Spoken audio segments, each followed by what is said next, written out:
గాంధీ భవన్ నుంచి మంత్రి శ్రీధర్ బాబు మాట్లాడుతున్నారు. ఇప్పుడు ఆ లైవ్ చూద్దాం.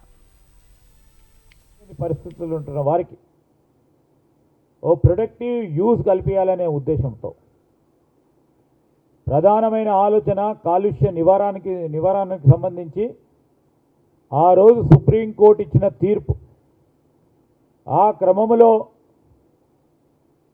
ప్రభుత్వం అటు ప్రజలకు సంబంధించిన సౌకర్యాన్ని ఇంకా మెరుగైన తీరులో ఏర్పాటు చేయాలని, మరి అక్కడ ఉన్న పారిశ్రామికవేత్తలకి అనువైన ప్రాంతంలో మరి మోడర్న్ టెక్నాలజీని ఉపయోగించుకొని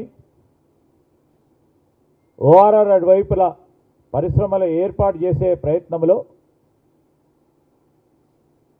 ఈరోజు ప్రభుత్వానికి సంబంధించి కూడా నష్టం కాకుండా ఎవరైతే సొంత భూములు ఉన్నాయో కన్వర్షన్ ఫీజును కూడా నిర్ణయం చేసి ముందుకెళ్ళటం జరిగింది. ఈరోజు వారు చాలా విషయాల్లో ల్యాండ్ టైటిల్ ట్రాన్స్ఫర్ చేస్తున్నామని అనేక సందర్భాల్లో చెప్తా ఉన్నారు. వారికి కూడా స్పష్టతతో ఈరోజు చెప్పాల్సిన ధర్మం మా పైన ఉంటుంది. ఎక్కడైతే పూర్తి స్థాయిలో ఇండస్ట్రియల్ పార్క్స్ను పరంగా ఆ రోజు కేటాయింపు చేసి అండర్ యూటిలైజ్ అయిన ఇండస్ట్రియల్ పార్క్లో ఎంతవరకు దాన్ని పూర్తి స్థాయిలో వినియోగంలో విషయంలో తీసుకురావాలనే ఒక ప్రయత్న భాగంలోనే ఈ పరిశ్రమలన్నిటిని కూడా మరి పెరీ అర్బన్ రీజన్ ఎకానమీలో పాత్రదారులను చేయాలనే ఒక ఉద్దేశంతో నిర్ణయం తీసుకోవటం జరిగింది. ఆ రోజు ఆంధ్రప్రదేశ్ ఇండస్ట్రియల్ ఇన్ఫ్రాస్ట్రక్చర్ చాలా వరకు కూడా ఇప్పుడు మేము చెప్పిన పార్క్స్కి సంబంధించి ఏపీ ఇండస్ట్రియల్ ఇన్ఫ్రాస్ట్రక్చర్కు సంబంధించి కేటాయింపు చేసిన ల్యాండ్స్ టీఎస్ఐఐసి మన రాష్ట్రం ఏర్పడ్డ తర్వాత తెలంగాణ టీజీఐఐసి ద్వారా కొన్ని పార్కులు ఏర్పాటు చేస్తే దాంట్లో విధానం ఏముంటుందంటే ల్యాండ్ అక్విజిషన్ చేసినాక భూసేకరణ చేసిన తర్వాత దానికి డెవలప్మెంట్ కాస్ట్ కలుపుతాం. ఇండస్ట్రియల్ ఇన్ఫ్రాస్ట్రక్చర్ కార్పొరేషన్ తర్వాత డెవలప్మెంట్ కాస్ట్ కలిపి దానికితో పాటు అడ్మినిస్ట్రేటివ్ కాస్ట్ను కలిపి పరిశ్రమల ఏర్పాటు చేసుకుంటామని ముందుకొస్తున్న వారికి భూమి కేటాయింపు జరుగుతుంది. ఆ కేటాయింపు చేస్తూ ఉన్న సందర్భంలో ఎస్ఆర్ఓ రేట్ కంటే ఎక్కువ ఉంటుంది. ఎందుకంటే land cost plus administrative cost plus development కాస్ట్తో ఈరోజు ఎవరికైతే భూములు పారిశ్రామిక పార్కులో వారికి పూర్తి స్థాయిలో కొంటా ఉన్నారో ఎస్ఆర్ఓ రేట్ కంటే ఎక్కువగా ఉంటుంది. ఈరోజు ఎస్ఆర్ఓ రేట్ కంటే తక్కువ భూములు పరంగా తీసుకెళ్తా ఉన్న వారికి ఇండస్ట్రీస్ పరంగా కన్సెషనల్ రేట్స్తోని ఐఏసీ వారు ఇచ్చినది అంటా ఉన్నారే, అది సత్యదూరమైనది కాదు, బేస్లెస్ అని చెప్తా ఉన్నాను. దానికి సంబంధించి ఏదైతే పరిశ్రమలకు సంబంధించి ఇన్సెంటివ్స్ ఇస్తామో కరెంటు విషయంలో, ఎస్జిఎస్టీ విషయంలో, పాలసీ ఇండస్ట్రియల్ పాలసీ మేరకు ఇవన్నీ ఇన్సెంటివ్స్ ప్రతి సందర్భాన్ని పెట్టుకొని కొన్ని పెద్ద పారిశ్రామిక పార్క్స్ వచ్చినప్పుడు కస్టమైజ్ చేసి, ఎందుకంటే ఈ పోటీ ప్రపంచంలో మన ప్రాంతానికి సంబంధించిన మరి పెద్దవారు రావాలని, పెట్టుబడులు రావాలని, దానికి సంబంధించిన ఉపాధి కల్పించాలనే ఉద్దేశంతో కస్టమైజ్డ్ ఇన్సెంటివ్స్ కూడా ఇవ్వటం జరుగుతుంది.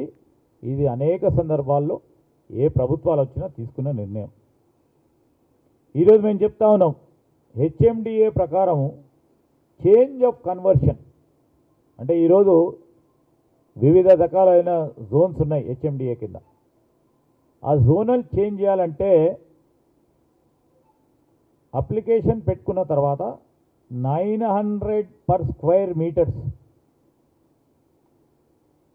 అంటే ఎకరానికి 36 లక్షల రూపాయలు కన్వర్షన్ ఫీజు పూర్తి స్థాయిలో అనేక సంవత్సరాల నుంచి వస్తూ ఉంది. ఏంది వాళ్ళు రెసిడెన్షియల్ జోన్ నుంచి ఇంకో జోన్ కన్వర్ట్ చేయాలన్నా ఈ విధమైన రుసుము కలెక్ట్ చేసి కన్వర్షన్ చేస్తూ ఉంటారు.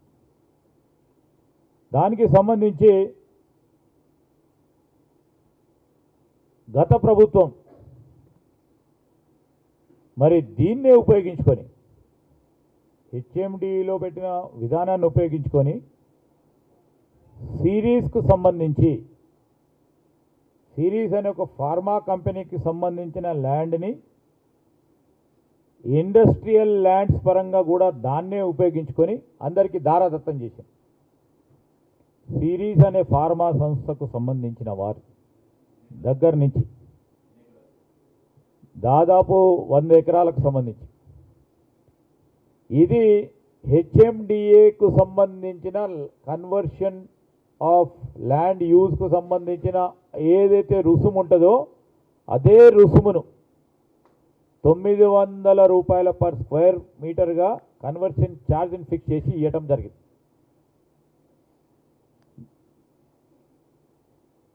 ఈరోజు టీఆర్ఎస్ పార్టీ ప్రభుత్వంలో గ్రిడ్ పాలసీ తీసుకొచ్చిండ్రు. దాంట్లో ఏమన్నారు, ఆ గ్రిడ్ పాలసీలో 30% ఎస్ఆర్ఓ రేట్స్ ఫిక్స్ చేసిండ్రు.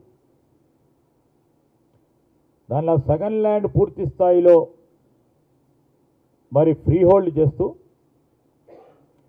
50% సంబంధించి టెక్నాలజీ సంస్థలకు ఇవ్వాలని ఎవ్వరు కూడా ముందుకు రాలేదు.